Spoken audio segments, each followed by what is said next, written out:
Formula ఈ car race కేసులో BRS working president KTR ACB విచారణ కొనసాగుతుంది. 5 సభ్యుల బృందం ఆయన్ను విచారిస్తుంది. కేటీఆర్ వెంట అడ్వకేట్ రామచంద్రరావు ఉన్నారు. ఫార్ములా ఈ కార్ రేస్ గురించి ఏసీబీ అధికారులకు కేటీఆర్ వివరిస్తున్నారు. ఇక దీనికి సంబంధించి పూర్తి అప్డేట్స్ మా ప్రతినిధి లివిల్ లైవ్ లో అందిస్తారు. లివిల్ చెప్పండి, దాదాపుగా ఏసీబీ విచారణ 5 గంటల పాటు నుంచి కూడా కొనసాగుతుంది. అయితే ఎక్కడికక్కడ రోడ్లపై ప్రజలు అభిమానులు గుమిగూడుతున్నారు. అంటే కేవలం ఇది కక్ష సాధింపు చర్యగానే ఈ విచారణ కొనసాగిస్తుందని ప్రజలు కూడా భావిస్తున్నారు. అయితే దీనికి సంబంధించి పూర్తి అప్డేట్స్ ఏంటి? 5 గంటలుగా విచారణ కొనసాగుతుంది. ఏసీబీ అడిగిన అన్ని ప్రశ్నలకు కూడా సమాధానం చెప్తాం. గతంలో కూడా అనేక సందర్భాల్లో ఏదైతే ఫార్ములా ఈకి సంబంధించి కేవలం ప్రొసీజర్ ల్యాబ్స్ మాత్రమే జరిగాయి తప్ప ఎక్కడ కూడా ఇందులో అక్రమ లావాదేవీలు జరగలేదు. లావాదేవీలకు సంబంధించి ఎలాంటి నయా పైసా కూడా ఇతర జేబులోకి వెళ్ళలేదు, ఇతర ఖాతాలోకి వెళ్ళలేదని చెప్పేసి స్పష్టం చేశారు. అయితే ఏసీబీ విచారణ సందర్భంగా గతంలో కూడా కొన్ని రాజకీయ కుట్రలో భాగంగా అని చెప్పేసి కూడా గతంలోనే బీఆర్ఎస్ వర్కింగ్ కేటీఆర్ చెప్పారు. మొన్నటికి మొన్న హరీష్ రావు కేసీఆర్తో పాటు కాళేశ్వరం కమిషన్ సంబంధించిన విచారణ చేశారు. అయితే బీఆర్ఎస్ పార్టీని మొదటి నుంచి బదనాం చేయాలని ఒక దురుద్దేశంతో బీఆర్ఎస్ పార్టీని ఒక కక్షపూరిత రాజకీయ కక్షపూరిత కుట్రలో భాగంగానే ప్రధానంగా చెప్పుకోవచ్చు. అయితే విచారణకు సంబంధించి ఖచ్చితంగా ఈ విచారణలో ఖచ్చితంగా నిజాలు చెప్తాం. గతంలో అనేక సందర్భాల్లో చెప్పాం. ఆ విచారణ కూడా మేము సహకరిస్తాం. ఎట్టి పరిస్థితుల్లో ఇందులో ఎలాంటి అక్రమ లావాదేవీలు కావచ్చు, ఇతర ఏదైతే జరిగాయో ఆరోపణలు చేస్తున్నారో అవన్నీ కూడా అవాస్తవం అని చెప్పేసి బీఆర్ఎస్ వర్కింగ్ కేటీఆర్ చెప్పారు. ఏదైతే ఆర్బీఐకి సంబంధించిన పర్మిషన్, అంటే ఆనాడు ఎలక్షన్ కమిషన్ ఉంది, ఎలక్షన్ కోడ్ ఉంది, ఎన్నికల కోడ్లో భాగంగా ఏదైతే సందర్భించి మొత్తానికి ఏదైతే మొత్తం ఆ కోడ్కు సంబంధించిన పలు అంశాలపైన కూడా ఆనాడు వివరణ ఇచ్చారు. వివరణ ఇచ్చిన తర్వాత కూడా కావాలని చెప్పేసి ఒక కక్షపూరిత కుట్రలో భాగంగానే చేశారు తప్ప ఇందులో ఇంకోటి లేదని చెప్పేది. అంటే రాజకీయ దురుద్దేశంతో ఈ కేసును పదే విచారణ పేరు మీద బీఆర్ఎస్ పార్టీ నేతలను ఇబ్బంది పెట్టడమే లక్ష్యంగా ఇవాళ ఈ కాంగ్రెస్ ప్రభుత్వం పనిచేస్తుంది. ఇచ్చిన హామీలు అమలు చేయమంటే కనీసం పాలన చేత కాకుండానే ఇవాళ పాలనపై దృష్టి పెట్టకుండా గత ప్రభుత్వం చేసిన గొప్ప పనులను, గత ప్రభుత్వం చేసిన అనేక కార్యక్రమాలను ఇవాళ బదనాం చేసే కుట్రగానే దీన్నంతా కూడా బీఆర్ఎస్ భావిస్తున్నారు. దాదాపు 10 గంటల నుంచి ఇక విచారణ కొనసాగుతుంది. విచారణ భాగంగా 5 సభ్యుల బృందం విచారణ చేస్తుంది. అయితే ఫార్ములాకి సంబంధించి గతంలో అనేక అనుమానాలను నివృత్తి చేశారు. మరొకసారి కూడా నివృత్తి చేస్తాను. ఖచ్చితంగా ఈ కేసు వెనుక రాజకీయ కుట్ర కోణమే తప్ప ఇంకోటి కాదని అనేక సందర్భాలు చెప్పారు. వాళ్ళు మరొకసారి చెప్తున్నారు. దీనికి సంబంధించి బీఆర్ఎస్ శ్రేణులు పెద్ద ఎత్తున ఉదయం నుంచి ఇక్కడ బీఆర్ఎస్ వర్కింగ్ కేటీఆర్ వచ్చే ముందు నుంచి కూడా ఇక్కడికి వచ్చి పెద్ద ఎత్తున ఇక్కడే ఉంటున్నారు. బీఆర్ఎస్ వర్కింగ్ కేటీఆర్ విచారణ అనేంతా కూడా ఒక రాజకీయ కుట్ర కోణమే తప్ప ఇంకోటి కాదని చెప్తున్నారు. ఈ సందర్భంగా మనతో మాట్లాడడానికి బీఆర్ఎస్ నాయకులు చెప్పండి. ఇప్పుడు అసలు కేసులు కావచ్చు, కమిషన్లు కావచ్చు, కమిటీలు కావచ్చు, అంతా కాలయాపనకి అనుకోవచ్చా? ఇప్పుడు రాష్ట్రంలో రైతు బంధు అడిగితేనేమో అప్పైందనమాట. రాష్ట్రంలో కాలం నీళ్ళు అడిగితేనే కాలుష్యం కూలిపోయిందంటారు. రాష్ట్రంలో ఏమన్నా ఆసరా పింఛన్లు అడిగినా కానీ కేసీఆర్ అప్పు చేసిన అంతా డైవర్షన్ పాలిటిక్స్ తప్పితే ఈ 420 హామీలు ఇచ్చి రాష్ట్రంలో జనాన్ని మిమ్మల్ని నమ్మి ఓటేసేందుకు నట్టేయడం ముంచింది. 18 నెలల కాలంలో ఎంతసేపు కేసీఆర్ కుటుంబం మీద విషయం చిమ్మాలా, బీఆర్ఎస్ పార్టీ మీద విషయం చిమ్మాలని తప్పితే ఒక్క మాట ఆలోచన. నీకు చిత్తశుద్ధి ఉంటే, నువ్వు మొగోనివి అయితే ఇలా కేటీఆర్ గారి మీద విచారణ చేసే ముందర నీ అన్నదమ్ముల అరాచకాలకి, నీ అరాచకాలకి తట్టుకోలేక కొండారెడ్డి పిల్లలు కొడంగల్లో నీ సొంత నియోజకవర్గం, నీ సొంత ఊరిలో సాయిరెడ్డి అనే మాజీ సర్పంచ్ 84 సంవత్సరాల వయసులో ఆత్మహత్య చేసుకుని మీ అన్నదమ్ముల వల్ల. మీ అన్నదమ్ములు అందరూ కలిసి 4 సీట్లు చెప్పి దోసుకు తింటున్నారు. ఈ రాష్ట్రంలో ఒక్క సంవత్సరం కడుపు కట్టుకొని కాల్చుకుంటే 40,000 కోట్లతో రుణమాఫీ చేస్తా అని 20,000 కోట్లు చేసి 20,000 కోట్ల రూపాయలు పందికొక్కులు తిన్నారు. ఇప్పటికీ పోయిన ఏసంగి రైతు భరోసా వేయలేదు. అంతకుముందు ఒకసారి ఒక వానాకాలం కూడా రైతు బంద్ కొట్టిరు. మాట్లాడితే ఎంతసేపటికి విచారణ కేసీఆర్ గారి మీద పట్టగాలి. మొన్న కేసీఆర్ గారి మీద కాళేశ్వరం కమిషన్ మీద విచారణ అని, హరీష్ రావు గారి మీద విచారణ అని, ఇప్పుడు కేటీఆర్ గారి మీద, రేపు పొద్దున కేసీఆర్ గారు మనవడి మీద కూడా విచారణ చేస్తున్నట్టుంది. ఏం చేసినా ఏం పీకేది. ఎందుకంటే ఆ కుటుంబం తెల్ల కాగితం లాంటిది. కేటీఆర్ గారి మీద విచారణ గురించి మాట్లాడితే ఆకాశం మీద ఉమ్మేసినట్టే. ఏం జరుగుతుంది? 18 నెలల కాలంలో మాట్లాడితే కేసు, ప్రశ్నిస్తే కేసు, నీ గురించి నిలదీస్తే కేసు. ఈ రాష్ట్ర ముఖ్యమంత్రి 88 కేసులతో భారతదేశంలోనే మొట్టమొదటి క్రిమినల్ బ్యాక్గ్రౌండ్ ఉన్న ముఖ్యమంత్రి, ఈ రాష్ట్ర ముఖ్యమంత్రి. నువ్వు దొంగని, 50 లక్షలు దొరికిన దొంగని, 50 కోట్ల కేసీఆర్ గారిని బదనాం చేయాలని, ఇలా అరెస్ట్ చేసి సర్పంచ్ ఎలక్షన్లో పోదాని బయట ప్రాపగండా చేసుకున్న సోషల్ మీడియా ఎవడు అరెస్ట్ చేయడానికి ఆయన ఏమి తప్పు చేయలేదు, తప్పించుకొని తిరగట్లేదు. నీకు ఆయన కూడా కేసులు కేసీఆర్ గారి కుటుంబానికి కేసులు ఉన్నాయి. కేసులు కొత్త కాదు, జైలు కొత్త కాదు. తెలంగాణ ఉద్యమంలో వందలాది కేసులు పెట్టుకుని తెలంగాణ కోసం కొట్లాడిన కుటుంబం అది. కాళేశ్వరంతో కడుపు నింపిన కేసీఆర్ గారు కాళేశ్వరంతో మా కడుపులు నింపి మా తుంగతుర్తి ప్రాంతంలో గోదావరి జిల్లా తీసుకొచ్చి మా ప్రాంతం సస్యశామం చేశారు. చేసాడు. కానీ ఈ దుర్మార్గుడు కాళేశ్వరం కుట్ర చేసి ఈ యనమల రేవంత్ రెడ్డి దొంగల ముఠ అంతా కాళేశ్వరం కుట్రలో బాగా కూలగొట్టి తప్పితే ఇలా రాష్ట్రంలో రైతాంగాన్ని కానీ ఆసరా పెన్షన్ కానీ తులం బంగారం కానీ ఏం మాట్లాడినా కేసీఆర్ గారి మీద బట్టగాల్చి మీదేం తప్పితే 18 నెలల కాలంలో 6 మందికి నింపుకోలేని దద్దమ్మ ఈ రాష్ట్ర ముఖ్యమంత్రి. 18 నెలల కాలంలో ఆసరా పెన్షన్ 4,000 చేయలేని దద్దమ్మ. కనీసం రైతులు చనిపోతే ఆ రైతులకి ప్రీమియం కట్టుకోకుండా కాలయాపన చేస్తున్న దద్దమ్మ ఈ రాష్ట్ర ముఖ్యమంత్రి. మాట్లాడితే మునగాని మాటలు మాట్లాడుతున్నారు. ఈ కేసీఆర్ గారు ఈ తెలంగాణ రాష్ట్రాన్ని 10 ఏళ్లలో దేశంలో నెంబర్ 1 రాష్ట్రంగా నిలబెడితే ఈ దద్దమ్మ వచ్చిన 18 నెలల కాలంలో ఈ దేశంలో కాదు ప్రపంచంలో పరుగు తీసిండు. అందాల పోటీలు అని చెప్పి 200 కోట్లతో వీళ్ళ ఎంజాయ్ చేయడానికి వీళ్ళు తాగి ఊగడానికి పెట్టుకున్న ఈ అందాల పోటీల్లో మిస్సింగ్ లైన్ గిల్లింది ఎవరు గిచ్చింది ఎవరు నీకు దమ్ముంటే దాని మీద విచారణ చేయి, దాని మీద వీడియోలు బయట పెట్టు. ఈ రాష్ట్ర ముఖ్యమంత్రి A2 పక్క రాష్ట్ర ముఖ్యమంత్రి A1 వీళ్ళిద్దరు కుట్రలో భాగంగా వాళ్ళ సొంత ఎజెండాతోనే కేసీఆర్ కుటుంబం మీద నిందలేయడం జరుగుతుంది. ఎన్ని చేసినా ఎన్ని మాట్లాడినా తెలంగాణకి కేసీఆర్కు ఉన్న పేగుబంధాన్ని తెంపాలనుకున్నా, కేసీఆర్ కుటుంబాన్ని చేయాలనుకున్నా 60 లక్షల మంది కార్యకర్తలు కేసీఆర్ కుటుంబం వెంబడే ఉంటారు. ఈ 4 కోట్ల మంది తెలంగాణ తెచ్చిన కేసీఆర్ వెంబడే ఉంటారు. ఈ తెలంగాణ భౌగోళిక స్వరూపం సృష్టించిన కేసీఆర్ వెంబడే తెలంగాణ ప్రజలు ఉంటారు. కానీ ఈ దద్దమ్మ తెలంగాణ ఉద్యమంలో లేడు. తెలంగాణ జై తెలంగాణ ఈ పక్క రాష్ట్రాల్లో ఉన్న నుంచి ఇక్కడికి వచ్చిన హీరోలు కూడా ఈ బాలకృష్ణ పక్క రాష్ట్రంలో ఒక శాసనసభ్యుడు 3 సార్లు మిగిల్చిండు. ఆయన జై తెలంగాణ 3 సార్లు అంటాడు. ఈ నినగాకమన్నా ఈ లంగా దొంగ అని చిత్రీకరించిన అల్లు అర్జున్ పట్టుకొని అల్లు అర్జున్ కూడా జై తెలంగాణ అంటాడు. కానీ ఈ రాష్ట్ర ముఖ్యమంత్రి జై తెలంగాణకి నోరు పెగలదు. ఎందుకంటే ఆ నోరా మోరే అర్థం కావట్లేదు. తెలంగాణ గురించి జై తెలంగాణ అన్నాడు ఈ రాష్ట్ర ముఖ్యమంత్రి అయ్యి ఆ రాష్ట్ర ముఖ్యమంత్రి పరిపాలన మనం పనిచేయడం ఆ దద్దమ్మ పరిపాలన మనం పనిచేయడం అనేది మన దౌర్భాగ్యం. ఒకటి గుర్తుపెట్టుకోండి, రాష్ట్ర ప్రజలందరూ గుర్తుపెట్టుకోండి. ఈ సర్పంచ్ ఎలక్షన్ల కోసమో జెడ్పీటీసీ ఎలక్షన్ల కోసమో కేసీఆర్ గారిని కేటీఆర్ గారిని వాళ్ళ కుటుంబాన్ని బదనాం చేస్తారు. కానీ ఎన్ని బదనాం చేసినా తెలంగాణ ప్రజల వైపు తెలంగాణ కష్టకాలంలో బీఆర్ఎస్ పార్టీ ఉంటుంది. తెలంగాణ రైతుల పక్షాన ప్రాణం పోయేదాకా బీఆర్ఎస్ పార్టీ కొట్టాడుతుంది. మేము కొట్టాడు. ఇంకొక 10 రోజులలో సర్పంచ్ ఎలక్షన్ పెడుతున్నాం. 3 నెలలు సరిపోయి బియ్యం ఇచ్చినాం. రైతు భరోసా వెళ్తున్నాం. పోయినసారి రైతు భరోసా సంగతి నేను మాట్లాడుతున్నారు. రేపు వానాకాలం పెట్టి అసెంబ్లీ సమావేశంలో రాష్ట్ర రైతాంగం మొత్తం కూడా అసెంబ్లీ ముట్టేస్తూ నిలదీస్తాం ఈ రాష్ట్ర ముఖ్యమంత్రి.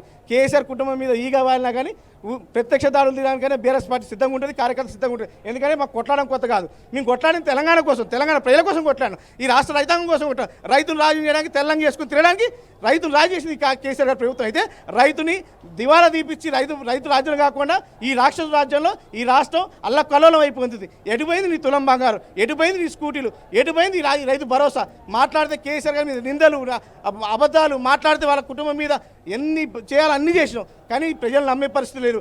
నీకు కర్రు కాల్చి వాత పెట్టే సమయం దగ్గర పడింది. నీకు గోరి కట్టే దానికి మేము సిద్ధంగా ఉంటాం.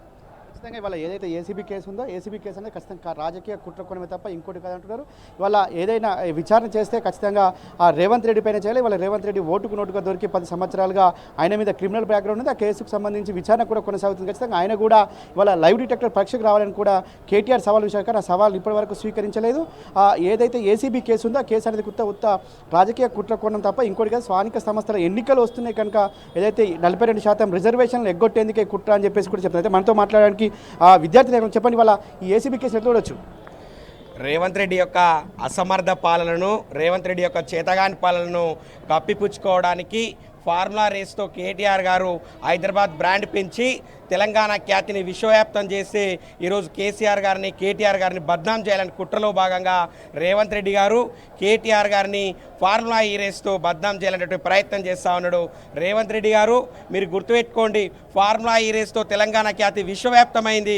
ఈరోజు ప్రపంచ దేశాలు సైతం తెలంగాణ వైపు చూస్తూ ఉన్నాయంటే కేటీఆర్ గారు దూరదృష్టితో కేసీఆర్ గారి ముందు చూపు పరిపాలనతో ఈరోజు తెలంగాణ వైపు ఐటీ కంపెనీలు అయితేంది, ప్రపంచవ్యాప్తంగా ఉన్నటువంటి ఐటీ సంస్థలు అయితేనేమి ఇక్కడ చూస్తూ ఉన్నటువంటి సందర్భం కనిపిస్తూ ఉన్నది. ఈ రేవంత్ రెడ్డి దద్దమ్మ ఒక పరిపాలన వల్ల ఈరోజు రాష్ట్రంలో అందాల పోటీలను పెట్టి తెలంగాణ ఖ్యాతిని ప్రపంచంలో, భారతదేశం యొక్క ఖ్యాతిని ప్రపంచం ముందు ఇజ్జతీసినటువంటి పరిస్థితి కూడా మనం చూసినాం. కానీ కేటీఆర్ గారు ఈ ఫార్ములా రేస్తో తెలంగాణకు 700 కోట్ల రూపాయలు ప్రత్యక్షంగా పరోక్షంగా పెట్టుబడులు తెచ్చి అనేక మందికి పరోక్షంగా ప్రత్యక్షంగా ఉపాధి కల్పించినటువంటి సందర్భం ఉన్నది. ఈ దరిద్రుడు చేతగాక ఈ యొక్క అసమర్థ పరిపాలన వల్ల తెలంగాణ ప్రజల యొక్క మతిని డైవర్ట్ చేసేటువంటి పరిపాలన చేతగాక ప్రజల యొక్క మతిని డైవర్ట్ చేసేటువంటి భాగంగా ఈరోజు కేటీఆర్ గారికి ఏసీబీ నోటీసులు ఇచ్చి ఈరోజు విచారణ పేరిట ఒక కొత్త డ్రామాకి తెరలేపిండి ఈ రేవంత్ రెడ్డి గారు మీరు గుర్తుపెట్టుకోండి, ఈ ఫార్ములా రేస్ ద్వారా తెలంగాణలో అనేక ఈ కామర్స్ సంస్థలు అయితేనేమి అనేక చిన్న తరహా మధ్యతర వ్యవస్థలో ఉన్నటువంటి కామర్స్ సంస్థలకు పెద్ద ఎత్తున తెలంగాణలో పెట్టుబడులు పెట్టడానికి ముందరకు రావడం జరిగింది. కానీ మీరు మొన్న నిర్వహించినటువంటి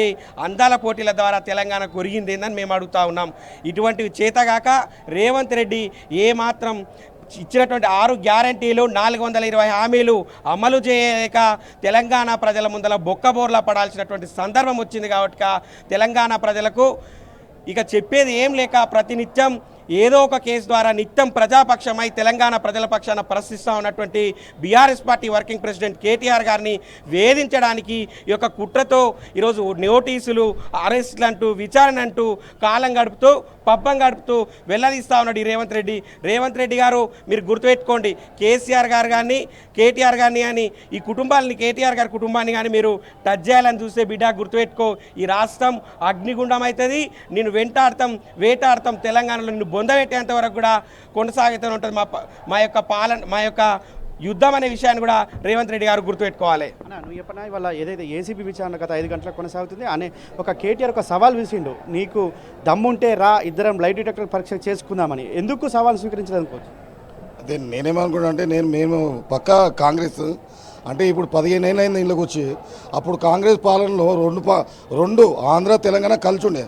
ఆంధ్ర తెలంగాణ కలిసి ఉన్నప్పుడే కేసీఆర్ తీసుకొని ఏ ప్రాబ్లం ఉందని ఇంతవరకు ఎవరికి చెప్పలే. ఇవాళ అప్పులు ఇన్నైనాయి అన్నైనాయి, నేను చేతనైతే లేదు, మీరు నన్ను ఏమైనా ఉంటే ఏమైనా చేసుకోండి అది అని రేవంత్ రెడ్డి ఎలాగ అంటుండో, ఆ రోజు ఆంధ్ర తెలంగాణ కలిసి ఉన్న అంత పెద్ద దాన్ని రాష్ట్రాన్ని తీసుకొని ఏం సస్యశామలం చేసుకుంటా 1 by 1 చేసుకుంటూ వచ్చిండు.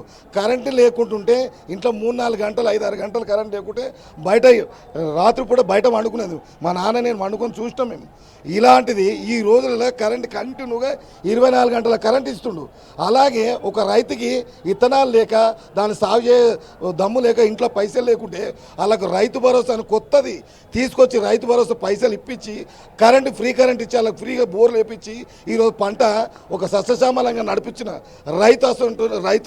రైతు రారాజు చేసిన కేటీఆర్ గారిని ఈరోజు అప్పుల పాలన చేసినట్టు ఇంత పెద్ద రాష్ట్రాన్ని ఒకతాన చేసుకొచ్చి ఇంతవరకు అప్పు చేసినామని చెప్పలేదు. మాకు బాధ అవుతుందని చెప్పి చేసుకుంటే ప్రజల్ని ఇంతమందిని ఇంత దేశాన్ని కాపాడుకుంటూ వచ్చిన ఒక పెద్ద కేటీఆర్ని ఈరోజు బదనాం చేసుకుంటా అప్పులు చేసినాం అంటే అంత పెద్ద రాష్ట్రాన్ని తీసుకున్నావు, అప్పులు చేయలేదు. ఇవాళ నువ్వు సింగిల్ విజిట్ కేసీఆర్ అందరిని తీసుకొని సింగిల్ విజిట్గా వీళ్ళ తరకే నువ్వు తీసుకొని అప్పులు చేసినావు అంటే నీ కాంగ్రెస్ పాలన ఇంకో టీడీపీ పాలన ఎన్నో కలిసి ఉండే. ఆ రోజు అంత పెద్ద రాష్ట్రాన్ని సింగిల్ ఒకరి ఈ కేసీఆర్ నడిపించిండు, ఎవరు వల్ల కాలేదు. ఇలా ఫ్రీ కరెంట్ ఏంది? ఫ్రీ కరెంట్ మామూలు విషయం కాదు. కరెంట్ బిల్ వస్తేనే పేదవానికి 500 వస్తేనే ఎంత వేల మంది ఎన్ని లక్షల మందికి 500 వస్తే ఎన్ని కోట్ల వాళ్ళందరికీ ఫ్రీ ఇచ్చుకుంటా ఈరోజు కేసీఆర్ చేసిన పథకం ఎంత నడుస్తుంది, ఎక్కడి వరకు నడుస్తుంది. రైతు బంధు అలాగే ₹1 ఇంట్లో లేకుంటుండే వాళ్ళకి ఆదా చేను పలికించుకోవడానికి వాళ్ళకి ఇత్తనాలకి పైసలు లేకుండే. ఆ ఇత్తనాలకు పైసలు ఇచ్చుకుంటే సాగు భూమి చేసుకుంటే పేదోన్ని కోటేశ్వరం ఇచ్చిండు. ఇవాళ ఒక పట్నం అంటుండే రైతులంతా. ఇవాళ పట్నం కాదు, పట్నం కానీ ఊరుకొచ్చి అక్కడ రైతుల ఊర్లలో మొత్తం కోట్ల రూపాయల వ్యవసాయం కోట్ల రూపాయలు పలుకుతుంది. ఇంతవరకు ఊర్లలో ఊరేంద్ర అంటుండే, పట్నం సార్ అంటుండే. పట్నం కాదు, ఇప్పుడు ఊర్లలో పోయి చూడు, పంటశాలలు అయి పొలాలై ఎగిరి ఎన్నో షూటింగ్లు అవుతుంది, పెద్ద షూటింగ్లు అయింది. మన దగ్గర షూటింగ్ అయినా కూడా ఎవరు రాకపోతుండే. ఇవాళ పెద్ద సంస్థలు ప్యాన్ ఇండియా వరల్డ్ అయ్యి మొత్తం మన ఊర్లో మొన్న వచ్చిన cinema Telangana cinema Balagam cinema ఎక్కడ పోయింది, ఎక్కడెక్కడ జరిగింది. ఇలాంటి ఎన్నెన్నో పథకాలు పేద రైతులకి స్కూల్ ఫీజు రీమెంటమే కానీ గురుకుల పాఠశాలలు ఎన్ని ఉండే మన దగ్గర 3-4 ఉండే, ఇలా 1000 చేశారు. అటువంటి కేసీఆర్ మామూలు కేసీఆర్ నా జీవితం ధన్యం, ఇది అక్కడికే శాశ్వతం. జై కేసీఆర్, జై కేటీఆర్, జై మీరు చెప్పండి ఇవాళ ఈ విచారణ ఎట్లా చూడొచ్చు? అంతా డైవర్షన్ పాలిటిక్స్ అన్న. ఇప్పుడు వీళ్ళు 420 వాగ్దానాలు 6 గ్యారెంటీలు 13 వాగ్దానాలు చేసారు. ఇవి అమలు చేయలేమని చెప్పేసి వాళ్ళకి అర్థమైపోయింది. ఇవి ఎట్లా అంటే ఏదో నోటికి వచ్చింది రాదని చెప్పేసి అన్ని అబద్ధపు హామీలు ఇచ్చేసి అధికారంలోకి చేజిక్కున్నాడు. ఏదో ఒక 2%తో మా పార్టీ ఓడిపోయింది, కానీ వీళ్ళు అధికారంలో వచ్చారు, అవి అమలు చేస్తలేరు. పబ్లిక్ ఎక్కడ రివర్స్ అవుతారో. ఇప్పుడు మళ్ళీ స్థానిక ఎలక్షన్ కూడా దాదాపు సంవత్సరం పెండింగ్ పెట్టిండు. ఇప్పుడు ఏదో పెడతాను నిన్న నోటిఫికేషన్ ఇస్తా అని చెప్పేసి ఏదో పొంగులెట్టి గారు చెప్పారు. ఇప్పుడు ఈ ఎలక్షన్లో ఎక్కడ వీళ్ళకి నెగిటివ్ వస్తుందో అని చెప్పేసి ఇది ఒక డైవర్షన్ పాలిటిక్స్. మొన్న కేసీఆర్ గారి విచారణ, తర్వాత కేటీఆర్ గారిది, తర్వాత హరీష్ రావు గారిది, మళ్ళీ ఈ రోజు కూడా కేటీఆర్ గారిది విచారణ. ఇవన్నీ ఏంటంటే పబ్లిక్ యొక్క మైండ్ డైవర్ట్ చేద్దామని అని చెప్పి ఒక ఆలోచన ఏదైతే చేస్తుండో పబ్లిక్ కూడా సంస్కారవంతులు ఏదో ఒక కొంచెం ఆశపడతారు. ఆశ అనేది సామాన్యం ప్రజలకి. కొంచెం ఆశపడి ఒక 2% తోటి ప్రజల మనసులో ఈ రోజు కూడా కేసీఆర్ గారికి చిరస్థానం ఉంది. కానీ ఒక 2% ఏదో ఇదైందని చెప్పేసి మేము ఇది ఇస్తాం అది ఇస్తాం ఆశ పెట్టి అధికారంలో వచ్చిండు, కానీ ఏం అమలు చేయలేకపోతుండు. అందుకే ఇది ఒక డైవర్షన్, పబ్లిక్ని డైవర్ట్ చేద్దామని చెప్పి డైవర్ట్ చేస్తున్నారు. పబ్లిక్ ఆలోచనలు ఉన్నారు, ఎవరైంది ఏందని పబ్లిక్ చూస్తూ ఉన్నారు. రానున్న ఎలక్షన్ తప్పకుండా బుద్ధి చెప్తానని చెప్పేసి మేము కొడతా ఉన్నాం అన్న. వాళ్ళ ఏదేమైనప్పటికీ విచారణ పేరు మీద చేస్తున్న ఈ ఏదైతే అరాచకాలు కావచ్చు, బదనాం చేసే కుట్రలన్నీ కూడా ఖచ్చితంగా ఛేదిస్తాం. బీఆర్ఎస్ పార్టీ ఒక 2% ఎన్నికల ఓటమి పైనంత మాత్రాన ఇవాళ ఆనాడు 10 సంవత్సరాలు కేసీఆర్ చేసిన పాలన కావచ్చు, వాళ్ళ కేటీఆర్ చేసిన డెవలప్మెంట్ అంటే దేశానికి ఒక రోల్ మోడల్గా తెలంగాణ రాష్ట్రాన్ని తీసుకొచ్చి పెట్టిన కేటీఆర్ పైన నిందలు వేయడం అంటే ఖచ్చితంగా ఇది ఒక కుట్ర, రాజకీయ కక్షపూరిత కుట్రే తప్ప ఇంకోటి కాదని కూడా చెప్తున్న పరిస్థితి వస్తుంది. Vote studio.